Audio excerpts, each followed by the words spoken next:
السلام علیکم ورحمۃ اللہ وبرکاتہ۔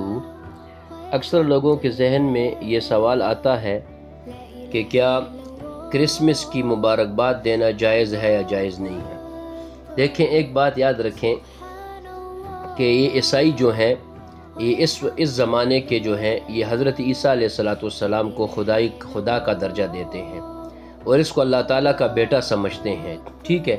یہ کرسمس ڈے جو ہے نا، یہ عیسیٰ علیہ السلام کی پیدائش کے دن کو سمجھتے ہیں اور اس دن پر ایک دوسرے کو مبارکباد دیتے ہیں۔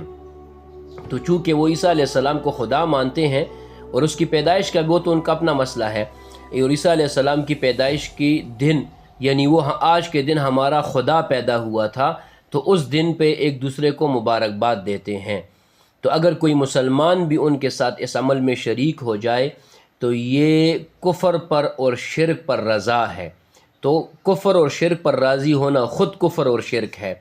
تو اس لیے کسی صورت میں بھی جو ہے نا، یہ کرسمس ڈے ہو گیا یا ہندوؤں یا غیر مسلموں کے تہواروں میں شرکت کرنا اور ان کے ساتھ اسی طرح میل جول اور تعلق رکھنا کہ ان کے کفر پر رضا ثابت ہو جائے، بالکل جائز نہیں، کفر ہے بلکہ، اور ان کے تہواروں میں شامل ہونا بھی جائز نہیں ہے۔ السلام علیکم ورحمۃ اللہ وبرکاتہ۔